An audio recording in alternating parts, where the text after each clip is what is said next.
This is the Etiology podcast.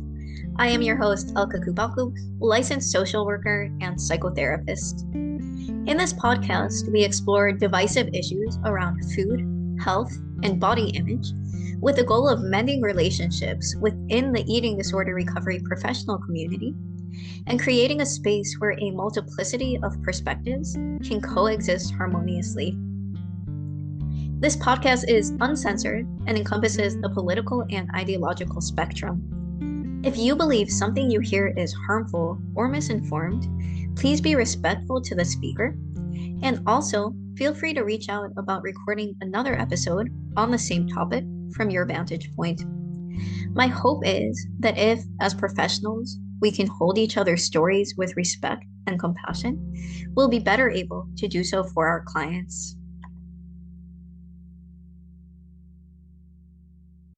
In healthcare, we know that the same set of symptoms can reflect different underlying conditions. The more we understand the range of causality and underlying dynamics in eating disorders, the more we can offer truly individualized and effective care. In previous episodes, we've discussed the roles that trauma, complex trauma, dissociation, and genetics can play in the development of an eating disorder. In this episode, our guest, Rebecca Berg, talks about the link between eating disorders and adoption. She shares her story as an adoptee with an eating disorder history and challenges the misconception that adoption during infancy has less impact on a child. She also discusses preverbal trauma and how it can be addressed in the therapy setting, which so often centers around recounting verbal memories. Rebecca is a registered dietitian, adoptee, and self proclaimed neuroscience nerd. Based in Los Angeles, California, she is the owner of No Strings Nutrition, a weight inclusive virtual nutrition therapy practice dedicated to the thoughtful treatment of eating disorders, disordered eating, and body image concerns. Rebecca is committed to empowering her clients to notice and refute the influence of diet culture in their lives through relational nutrition counseling. She provides compassionate, realistic support and challenges the oppressive systemic forces that make being in a body difficult. Rebecca's professional background as an eating disorder specialist, combined with her lived experience as a domestic infant adoptee, has fueled her passion for helping clinicians and all members of the adoption constellation better understand this unique interaction. Hi, Rebecca. Thanks for coming on today. Hi, thanks so much for having me. Can you start by telling me a little bit about what you do in the eating disorder recovery world? Absolutely. Well, I'm a registered dietitian. I've been an eating disorder dietitian for a little over 6 years now. And for a while, I worked in group private practice. And then in early 2023, I went off and started my own private practice. And since then, I've been focusing on folks who are in eating disorder recovery or looking for more guidance with navigating disordered eating or intuitive eating. And my subspecialty is working with clients who are adopted because I am also adopted. And when I started my own journey of exploring how that impacted my life in therapy, I realized that there was a huge overlap between people in the adoptee community and people who have struggled with eating disorders. And I started exploring those links and realizing that in the eating disorder world, there weren't really any clinicians that I knew of who were talking about the overlap. And so that sort of became what I'm most passionate about. And so, alongside of doing my client facing work, I also give presentations at eating disorder conferences and adoption related conferences about that intersection. Very cool. Tell me a little bit about the intersection. Gosh, where to start? I think the first thing is that, being adopted, I was adopted as an infant. And so most people understand that when a child is moving between different homes, maybe they are in the foster care system or the child welfare system, that those movements and separations are going to be traumatic. And we often talk about that in child welfare about how difficult that is for children moving, and having probably multiple losses and traumas compounded on top of each other. But for a long while, people thought that infant adoption was the most preferable because that would mean that the child had more time with their new family. And it was a little bit like a blank slate mentality. But when I started researching it, I was learning that, like, okay, so you have an infant separated from their mom right from birth. So already that is a major developmental trauma on the nervous system. And when that happens at a point where a child is pre-verbal, that can make it hard for that child, not necessarily in infancy, but as their life goes on, to understand that trauma, to be able to process it and work through it. And so, as I was exploring my own identity as an adoptee and my own experiences, I sort of noticed that in a lot of the support groups I was in, people would complain about digestive issues or not knowing how to eat. A lot of people struggled with eating disorders. I think it's so many things. I could ramble on about this forever, but I think the infant separation is sort of what kicks it off. But then what continues throughout the lifespan is like grief that's block or stuck, or anxiety or PTSD, or even self-harming inclinations where people feel like just they weren't supposed to be born, they didn't deserve to be born, so the eating disorder becomes a way of like denying the self and disconnecting from the self. So there's a lot of like things that stack on each other that can create like a big separation between your yourself and your body. And I think that disconnection often plays out similarly to clients who are not adopted in, eating disorder pathology. Wow. I'm just thinking about because I have kids and that infant mother connection, and what you're saying makes so much sense to me. And also I can see how if you've been through that and you said that you were adopted as an infant, Mhm. if you've been through that, you don't have a name for what you've experienced, or you don't have words to describe what you've been through because you don't remember it. You don't have words for what you're experiencing as a baby. Yeah. And that shows up for people as somatic symptoms. And like medically, the most common thing that adoptees report is gastrointestinal issues. And of course, we know with the gut-brain axis that, if we have dysregulation in the body, that often affects the gut. And if we have dysregulation in the gut, that can affect the whole body as well. So I think, there's when if you Google adoptees and eating disorders, for instance, you're not going to get a lot of information, and anything that does come up is going to be related to children and adopting and how to take care of a child that you've recently adopted, and how to make sure they feel secure with food, or if they're coming from a malnourished place, or if they're coming from a home where there was a food insecurity or not consistent access to food. Mm. And I just found that a little surprising because I was just like, wait, what about the adults, right? Because adopted children, they grow up to be adults and then they're still adopted, but they're just not receiving the same amount of focus and attention. And from the clients that I've worked with who are also adopted, I know that it's just like hugely appreciated that someone speaks their language. Yeah. There's an assumption that if you've been in a stable adoptive family throughout life as an adult, you're okay. That's past. Exactly. Yeah, there is an assumption that, I mean, I find it fascinating because even in the word, so I've always known that I was adopted, and that's sort of the way that it's phrased, like, oh, you're adopted, like your mom made this decision and she loved you so much and she couldn't take care of you, so then we adopted you. It's a past tense word, but and that past tense implies that it's something that happened to you, versus the way that I see it now is a key part of my identity. That's why I call myself an adoptee. I'm part of the adoptee community. I'm an adult adoptee because this is something that occurred, right when I was the very beginning of my life and will affect my life until the end. Were you always aware to the extent that you are now of the ways in which being adopted was impacting you? Or did you just experience what it was like to be adopted without knowing what was causing it or what you were experiencing and how that was rooted in, and then came to this realization? Yeah, no, I definitely was not aware. when I was younger, I sort of recited it off like a fun fact about myself. Like, oh, I have green eyes and my shoe size is 8 and I'm adopted. Like, here's my little list of facts. In my teenage years and I guess my tween years, I felt like it did make me very like cool and unique. And that's very common in the like developmental stages. A lot of other adoptees share that experience. But then I got more confused in my teen years.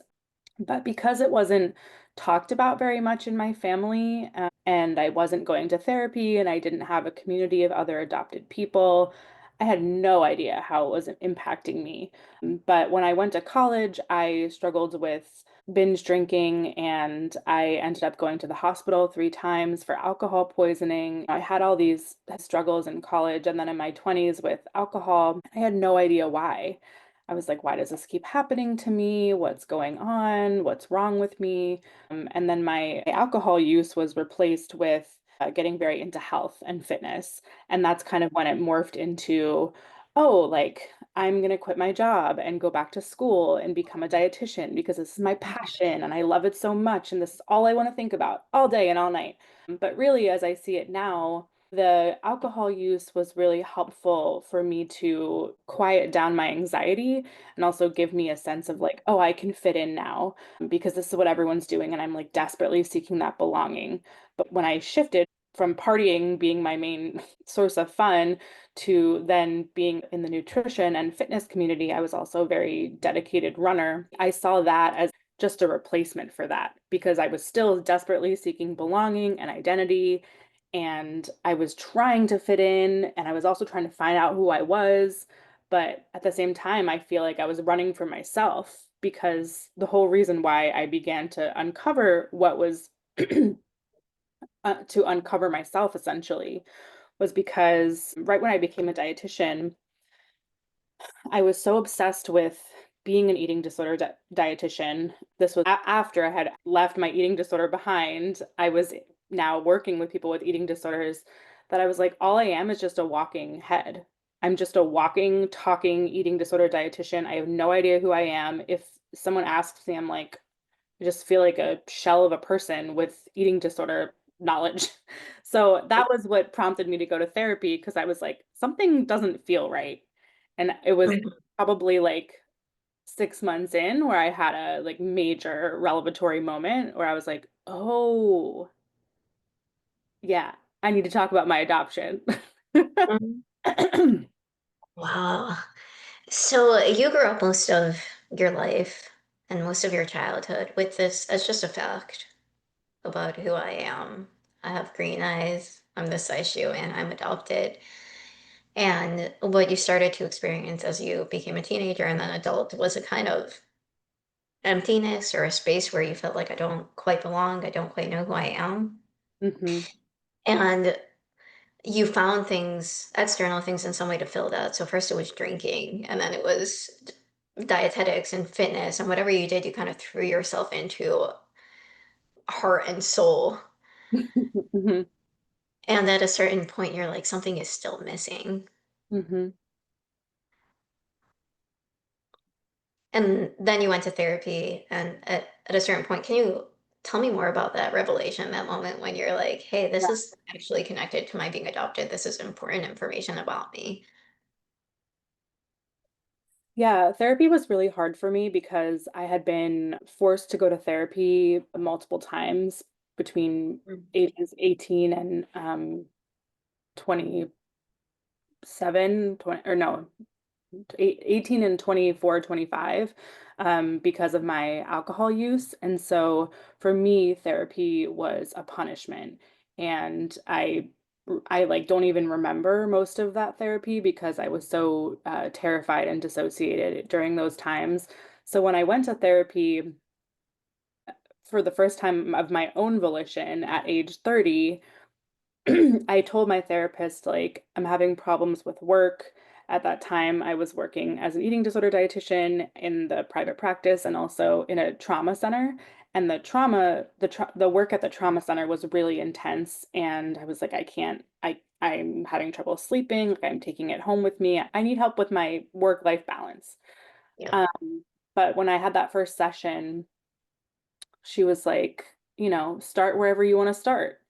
And I was like, I'm frozen. I don't know where to start. I guess I'll start at the beginning. I was like, I'm adopted and I grew up in Baltimore. And at some point after I stopped talking, she said, "Oh, you're adopted. How did that affect you?" And I was like, "Oh, that didn't affect me at all." Mhm. Move on. Just Yeah. literally brush over it, move past it. So then for a while we were talking about other things in my past. And then eventually I came across this, I was watching someone on Instagram who was talking about their infertility journey. And they said something about adoption and they used a hashtag. And I thought to myself, oh, that's odd. I've actually like never looked up anything about adoption on anything. And I was like, what is this hashtag? And I don't remember what the hashtag was, but the first post that popped up said adoption is trauma. And Mhm. I was working as an eating disorder dietitian at a trauma treatment center. And I had a full body reaction. I felt it in my soul, like a visceral, like my whole body like was like tingling and exploding and I lost my breath. I had to hold onto the wall and I like sank down to the floor. Oh. And I was like, "Oh, something's happening." And I remember texting my therapist and I said, "This just happened to me. Like I read a post on Instagram and I had this full body reaction." And she responded and was like, "Oh my gosh, that sounds so intense. Like what was the post about?" And I said it was about adoption. And she goes, "Oh, yeah. We should talk about that." Mhm. And then that was honestly like that was the beginning of like the rest of my life. Like that was a defining moment in my life because I everything about my life changed. Say more. It changed because I started being willing to look at myself and look at my upbringing and my family in new ways, and finally being able to feel all of the feelings that I have about being adopted. It also kicked off my journey to reconnecting with my birth mom and finding my biological father. And all of that is like an extremely long story, but I found out that I have half siblings and I got access to records that I had never seen before. So it changed my life because it made everything so much more complicated and challenging, but I think that since that started in 2021, like I just feel I'm not the same person that I was. I just feel so different from who I was then. And even though I experience a lot more pain and distress because I am digging into these very intense childhood wounds, I feel like more like myself. And I don't feel, although I still struggle with a lot of those feelings of emptiness and feeling like I don't fit in, I don't feel like I'm like a walking head anymore. At least I have more direction of like why I am the way that I am and why things are challenging for me and how I can move forward. Yeah. That's often what happens for us as we're moving through healing is that the numbness or sense of disconnection becomes replaced with a lot of pain. Yeah. When you were starting to recognize that being adopted impacted you and starting to move through some of those feelings, can you share to the extent that you feel comfortable what was coming up for you around being adopted? Yeah.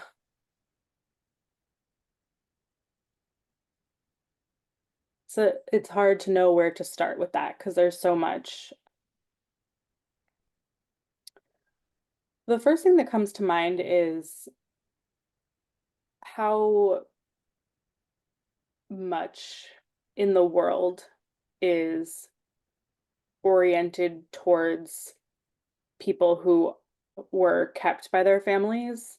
So in the beginning, I remember just feeling really hyper aware of I would go to get coffee, for instance, and I would see a mom and a daughter there sharing coffee, and I would look at how their eyes and their nose and their hair looked similar, and it would bring me to tears, like how beautiful it is that people are able to be with other people that look like them, and how I don't have that experience, and I would feel sad and also angry and jealous of not getting that experience.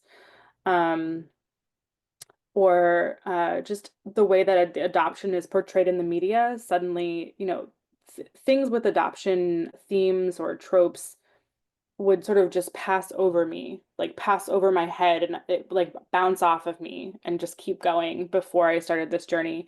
And then in the beginning, I was like noticing, why does this always come up? And it's talked about in such a way that feels insensitive or not portraying all the nuances of adoption. And that felt challenging, just feeling like I was so raw and it was coming at me from a lot of different places.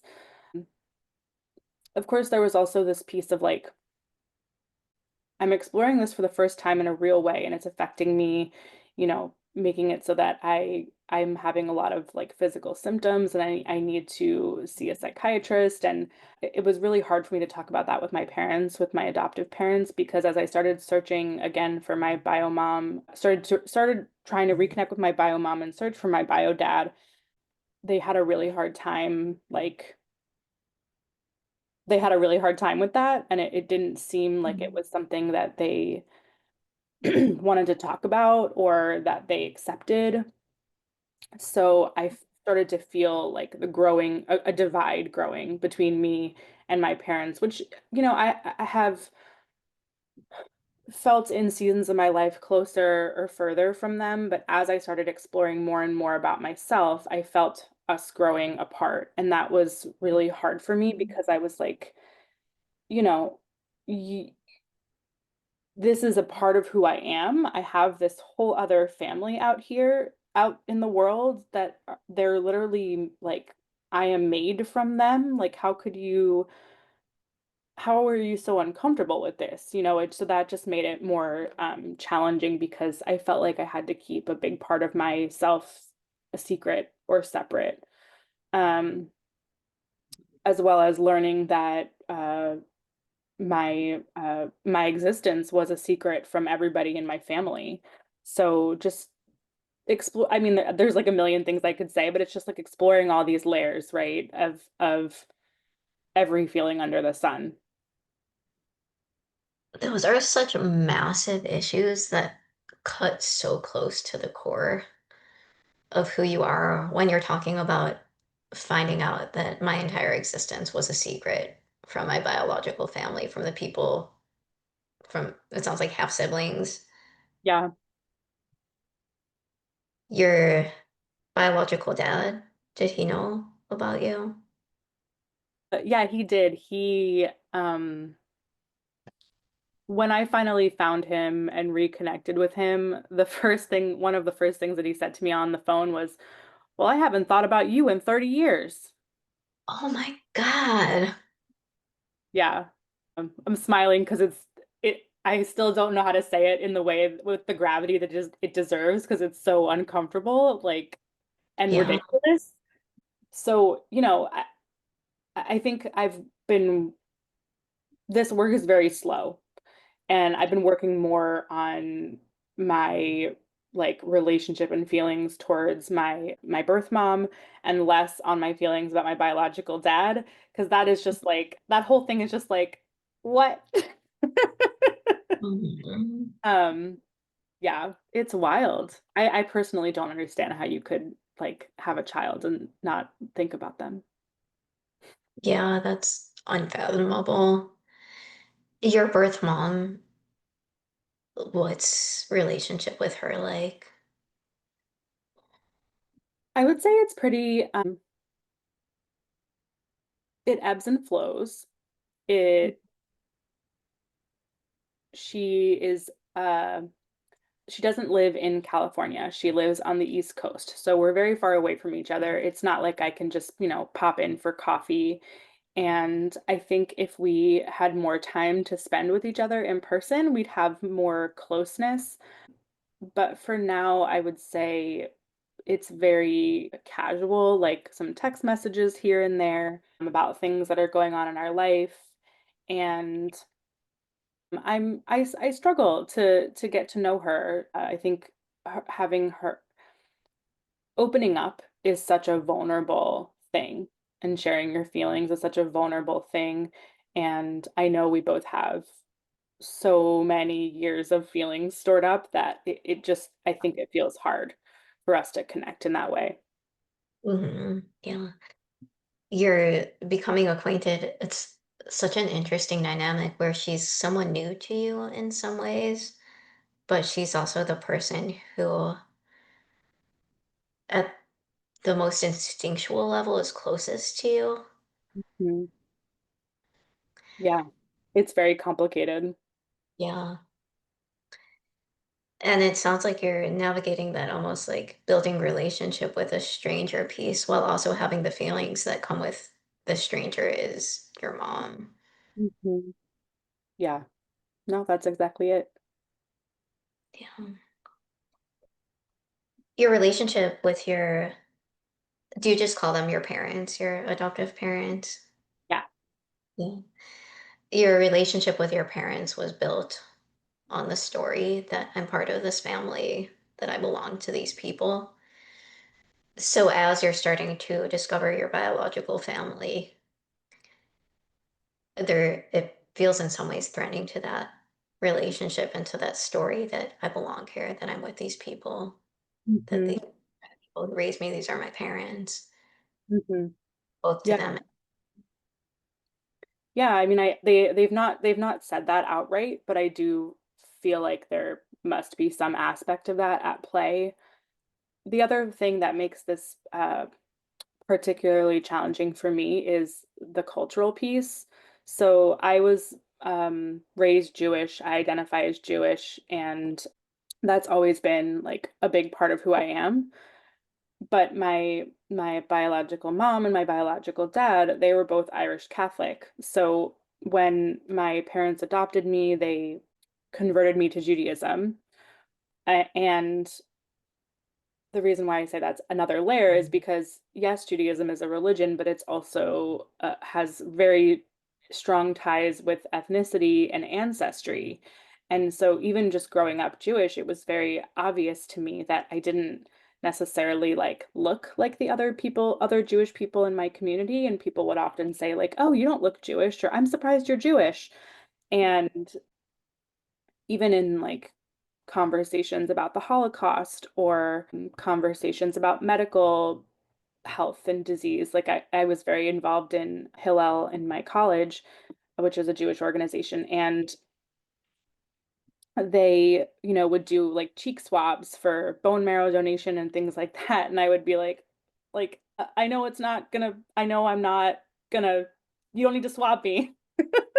Yeah. Like there were these moments where, you know, thinking about my ancestry and, learning about the Holocaust and thinking about my ancestors, going into Israel and that I'm like, but my ancestors weren't in Israel, like it made it very confusing. And I think that adds a layer of confusion for me even now because I'm sort of trying to figure out how my Judaism fits in with my new self and also getting to know my family. It's like they don't know they're not Jewish. So like they don't there's this whole part of me that like that's another thing, another barrier that we can't connect on.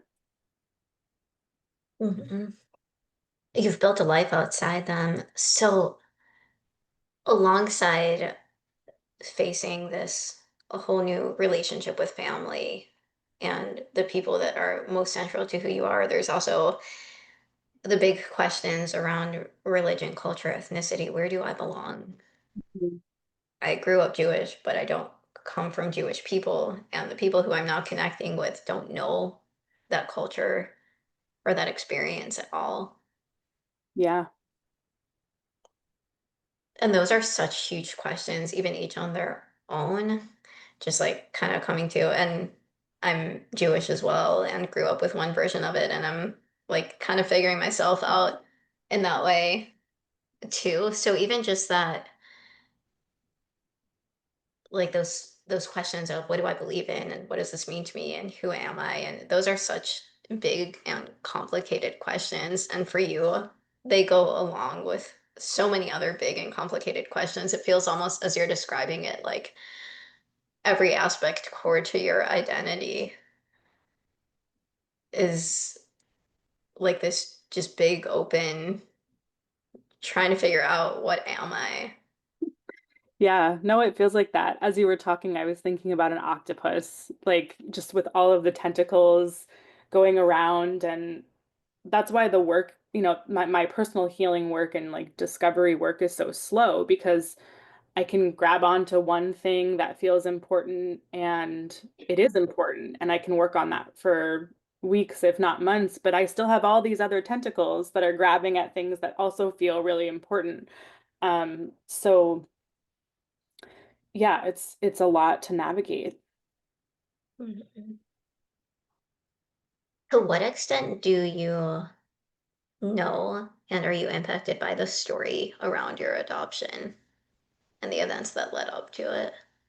Yeah, I know I have like a report of what happened from the social workers that were with my birth mom in the hospital. And I have some information from my birth mom and some information from my birth dad. It All of the details and facts don't necessarily line up. So there is a lot that doesn't make sense or seems illogical. Um, and at the same time, that was a very traumatic time for my birth mom. So there's a lot that's lost to memory and time. There's a lot that she doesn't remember. So it's challenging to, I guess, two things. It's challenging to have my origin story be so incomplete, to not have facts about it, to not to know that I will never be able to verify these parts of me. And also, like, I'm not going to go through the whole story, but the story is very sad and very traumatic. So to know that I come from like all of that sadness and pain is really hard to hold, because it just makes it difficult to feel like, how do I put it? I think it's coming up a lot more right now when where I am at this stage in my life because a lot of people in my life are having children and there's a lot of like beautiful rituals and milestones that come with that. But of course, I can't help but think of my own entrance into the world, which was not happy or celebrated or, marked in any way. It's hard when when your life begins with mystery and pain. Yeah. The image I'm getting as you're describing it is just pure raw life. Because when you describe just this pain and trauma and sadness, and it sounds like everybody was stressed and going through a lot when you were born, and then just amidst all that darkness, the beauty and purity of just a new tiny little being. Yeah, that's a beautiful image. There's a saying, I forget who said it, but there a lot of people who are adopted share similar feelings around, I wasn't supposed to be born. I wish my mom could have had access to the abortion that she wanted, or I wish that was available to me. And someone wrote, life wanted you, right? Like it feels like, oh, maybe your mom didn't want you or your dad didn't want you. But a lot of times when people are adopted, there's sort of like sometimes like miraculous circumstances around the fact that a child, like a life was conceived. So I think that sentence does bring me comfort sometimes. Like out of all the things that happened and had to happen for me to be here, like even though I wasn't wanted in a lot of ways, like something wanted me, the universe wanted me, life wanted me. Yeah. And there's something almost indestructible about this force of life that can just push through that. Yeah, I think about that again because I have kids. When there's stress or something's going on, and then you just see a child say something in their full innocence, or just like my 3-year-old son rampage through the house. There's something in just that life and that innocence, and in some ways it feels highlighted when it's surrounded by all the pain and suffering and trauma in the world because of the contrast. absolutely. Yeah, I agree. Can I ask, what was your birth mom's reaction when you got in touch with her as an adult?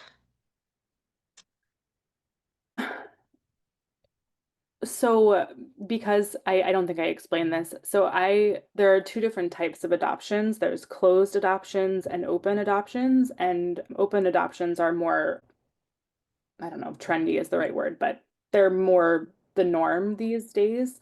And that's basically when the child and the adoptive family and the birth family, they all share information and they know each other's identities. But I was born in 1990 and I was a part of a closed adoption, which means that I didn't have any information. And so my mom was a social worker for 25 plus years. She worked specifically in foster care and adoption. So she had a colleague who worked as a confidential intermediary. So I used a confidential intermediary to find my birth mom. And the interesting thing about that is that they gave they gave me a instructional like letter of how to write the letter to her. Like, it's best if you write it by hand, and it's best if you be casual and just talk about, casual things, and don't mention the birth father. That could be distressing. So like I looking back on it now, I'm like, wait, so like you're telling me you're being prescriptive on how I should make this introduction letter, which at the time was fine because I was very like, I need to follow the rules and this is what it is. And so I wrote the letter, and her reaction was complete shock and disbelief. She thought it was a hoax or a scam. She was very, very skeptical of the confidential intermediary and was like, how do I know that you are who you say you are? Totally understandable. I don't think she was expecting that at all. But once she felt a little more safe and secure that my CI was legit, she wrote a letter back and gave me some information. And then I wrote her another letter back. These are all by hand, and just gave her some information. And then she wrote me another letter and gave me her email and phone number. But the context of this is, you know, after I sent her that first letter, and it was a very sterile overview of what was going on in my life. Once again, like almost like the same recitation of facts that I had referenced before, like, hi, I am Rebecca and I live in New York City and I am about to graduate with my master's of science to be a dietitian. Like, Yeah. no feelings. And when I got the letter back that was had some information about my aunts and my uncles and my cousins, I remember walking down the street with a friend and they were like, "How do you feel?" And I said, I feel nothing." And I remember that very distinctly, like everyone expecting me to feel something, but just being like, why don't I feel anything? And feeling very confused. So that correspondence ended with her, like I said, giving me her phone number and email so that we could talk to each other not through the CI. And then what I did, which I now know in retrospect was extremely hurtful and hard for her, was I stopped communicating. I didn't do it with very much intention. I didn't do it thinking through the impact that was going to have on her. I simply remember that was a time in my life when I was graduating from graduate school and moving to Los Angeles to be with my now husband. And the main thought was, I don't have anything to say. There's nothing else I want to say. And then I just didn't say anything for 4 years. And it wasn't until that experience that I told you about, when I read the post on Instagram, that I realized, oh, I have to get in touch with her and I have a lot to say. And I had the email address. And so I emailed her on Mother's Day of 2021. And that was what began our actual like relationship as opposed to what had happened in 2018, which was, me initiating the contact, but then essentially ghosting her. Yeah. What are you feeling now as you talk about it? I mean, honestly, I'm just proud of myself that I can talk about it because there was a time when I wouldn't be able to share this with anyone. So, it's a little anxiety provoking for me, but I've made a lot of strides in just being able to realize like this is a part of my story and it's still challenging to talk about, but it's not like debilitating. Yeah, you feel like you can talk about it and you're not entirely overwhelmed. Yeah, yeah. I don't feel overwhelmed. I feel more like I want to be like truthful and authentic to myself, but I also want to be respectful to everybody in my story. So I am like thinking about, Yeah. how I say things. Yeah, what's okay to share and how they would react to it if they heard it. Yeah, exactly. When you're talking about your emotional reaction to your biological mom and just to this whole experience of being adopted, you alternate between, like, I was just feeling numb or almost this kind of disconnection, or does this really matter? And then those moments or times when you have like this just, it sounds like massive explosion of emotion, or there's so much feeling there. Yeah. Yeah, when I first started exploring it in 2021, I mean, I was just like I can't stop crying. Like I would just be crying all the time on the way to work, after work, on my lunch break, like any moment when I wasn't in the zone with my clients, I'd be like, "Oh, I'm just like tears on two leg sticks." It was just a lot. Yeah.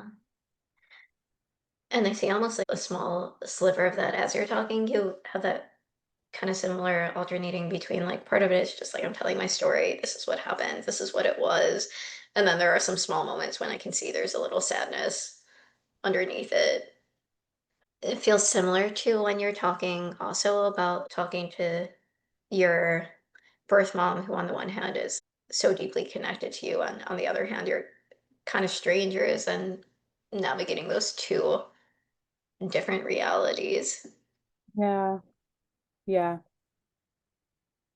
You give presentations now and you work with adoptees. If I'm working with people with eating disorders and working with someone who's been adopted, what would you say are the most important things that I, as a clinician, should know?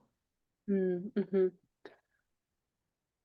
The first thing is the fact that so someone's status as an adoptee or not may not ever come up unless you ask about it because it really depends on where the person is in their journey. There is a there is a phrase in our community called being in the fog or being out of the fog.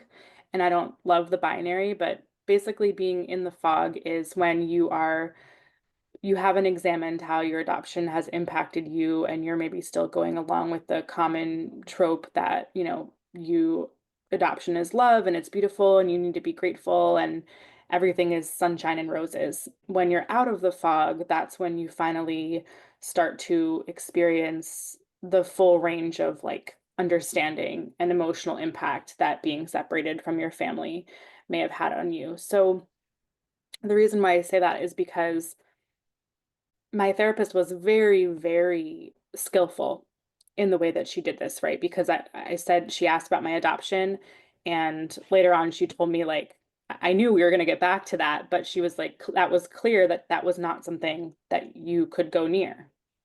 Right. So even if you might have a client who you know is adopted, but it seems like it's not really important, or they don't feel that it's important. I think as a clinician, we need to be very aware of that and understand that even though they haven't come to a place where they can process that is a very important part of their story. So I think the way to do that skillfully is to sort of just plant small seeds as the work goes on, understanding that you know as a clinician that having that very early developmental trauma can have a big impact on someone's brain and body and experience. And so you might make those connections when they're talking about the experiences they're having in therapy or with their eating disorder. And what you're doing in those moments is communicating to them, this thing that happened to you is very important. And even if they're not getting it or they're not feeling it yet, I I think that's how I came to understand a lot of things about my story. Is my therapist would say like, "Oh, that sounds really traumatic," or "That sounds like something really, I don't know, insert any word in there." And I'd be like, "What?" Like, Mhm. why do you think that, like, I would be like, "Wait, but I thought that was normal." But then she was saying it was trauma. And I was like, wait. So it just like got me thinking. So I think that's really important. And then the second thing is being very sensitive to anything that is related to like loss or rupture, especially if you have like, I think it's important to be very clear about how you'll handle when there's a miscommunication or a mistake, because a lot of adoptees are very primed for and sensitive to rejection, understandably, as well as asking questions about early life. If this is maybe more of a dietitian thing, but I always found it interesting that the only time that we were really trained to ask a lot of questions about like what happened in infancy is if you're working with a child with if you're working in pediatrics. And I was like, but like we all still have that infancy part, just because you're 22 doesn't mean that something that happened when you were 6 months old wasn't important. So I think talking about those early feeding experiences can be really helpful, um, as well as being mindful of certain holidays, like especially with eating disorders and certain feelings and triggers, Mother's Day, Father's Day, things like that bring up that might bring up some questions, even if that person isn't fully exploring it yet. Um, and more practically, changing your intake forms. So Mm. have if you have something on there about family history, having a section that says, like, or a checkbox that says no family history, adopted, or something like that, can help signal to someone who's adopted, like, oh, this might be a safe person who understands that I exist and it's not weird that I exist. I think that's unfortunately like a really big part of our interactions with the medical system. Is the first question that the doctor asks is like, what's your family history? And my whole life I was like, I don't know, I'm adopted, over and over and over and over again. Yeah. The underpinning of that communication is there's something abnormal about your circumstances that we're not used to encountering and that you need to explain to us. Mhm. And also like the flip side of that is, okay, so family history is important enough that you need to ask me about it. But then when I say that I don't know anything, we just brush over it. And I'm like, well, is it important or is it not? Because I Mhm. don't know anything and you just asked me that question and now I feel ashamed for some reason for not having information and not knowing, and like um yeah, so I think as a clinician, like sometimes it can be helpful too, that if you're working with somebody who's adopted who hasn't hasn't had a lot of experiences where someone asks more questions, to know that you will probably be the person who's going to have to bring stuff up, because you may have an experience with someone who's just like used to it not being brought up and not being important. Yeah. So, as a clinician, the important things are to recognize that it is important while also holding space for whatever your process is and facing or not facing it. Yeah, yeah. I think that's I think that's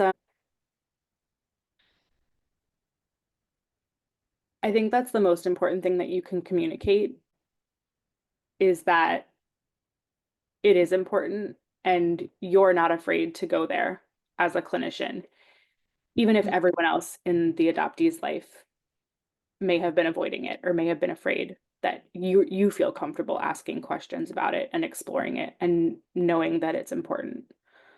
Yeah. Making it speakable. Yeah, exactly. For so many people, it's part of that like unsayable stuff.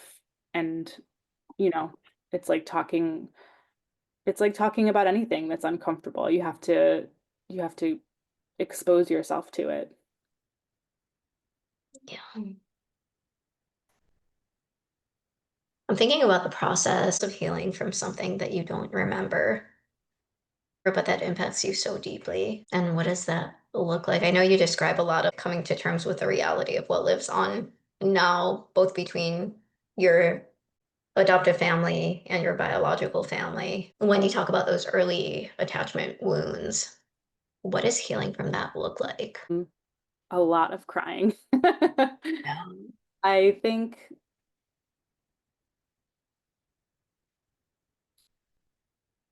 I've learned through this process that I haven't really been attached to very many people in my life, and my current therapist is the first person that I've ever really felt like I am truly attached to. And the only way that I know that is because of the intensity of the feelings that I experience with her that I've never experienced with anyone else. And so that whole process of being able to grow attached to her and then to have a safe space to process the feelings, to process the fear that I'm going to lose her, and to be able to come back to that, to revisit that over and over and over again. It's not like I have one conversation or like I'm scared that you're going to go away, I'm never going to see you again, and like, oh, I'm healed. I keep going back to that, and so having her be a consistent presence in my life and being brave enough to sort of say like this is what I'm experiencing right now in relationship to you has been very healing. And sometimes she'll say like, oh, does that remind you of your bio mom or your birth mom? And truthfully, I'll say no, like that this feels like something that is between me and you. So I think making that distinction sometimes is really helpful because it can be, yes, sometimes it is about my past, but sometimes it really is about what's happening right there in the room. But I think as someone who hasn't experienced a lot of those feelings, for me, healing looks like feeling them, having them normalized, realizing that it's normal to feel the intensity of this attachment and that it feels really overwhelming and really scary for me because I haven't had it before. And yeah, I just think being like open to the work. Yeah. There's the emotional piece of being able to experience the emotions. And then what you describe with your therapist is really, really interesting to me. It reminds me of my supervisor who's very, very deeply psychoanalytic. Yeah, So I've been, I am in psychoanalysis. okay, yes. So yeah, when you're describing like almost replaying this early attachment, but in your relationship with your therapist and being in a setting where you actually can work through it and be with someone who's steady enough to hold that process of you working through it. Yeah. Yeah, it's a really beautiful thing. Yeah. And Um, scary because like you said before, with the part about not remembering, I can't remember if I said this. It plays out for me with a lot of somatic symptoms. So sometimes I will just have like really intense jaw pain or unrelenting headache. and I know that it's my body working through something, but it's really intense and really painful. Um, and I go back and forth between like wanting to avoid it and not talk about too much because I don't want these symptoms to come up, but and also knowing that I have to keep working through this because my body needs to let go of the stuff that it's been holding. But yeah, the somatic symptoms I have to imagine are like what what my body is trying to communicate to me without words. Especially because I don't think I mentioned this, but I was born extremely premature at 28 weeks, 2 pounds, 3 ounces, and I was in the NICU for 2 months. So there was a lot of my little tiny body needed a lot of medical intervention. So I Mm. imagine that that also has an impact on like how I experience these Yeah. things. Thank you so much, Rebecca. Yeah, of course. I feel like we should do a sequel in like 5 years because the way you tell your story and the way I hear the space that you're in now, it feels like there's so much movement from year to year, and with the passage of time, like you're in such a massively different place than you might have been when you started this. And I imagine that in 5 or 10 years from now, that will continue to evolve. Yeah, I think so. I didn't realize how much it's possible to change. But Yeah, you having the right support can really allow yourself to get to know yourself better, and that is invaluable. yeah. Thank you so much. Of course.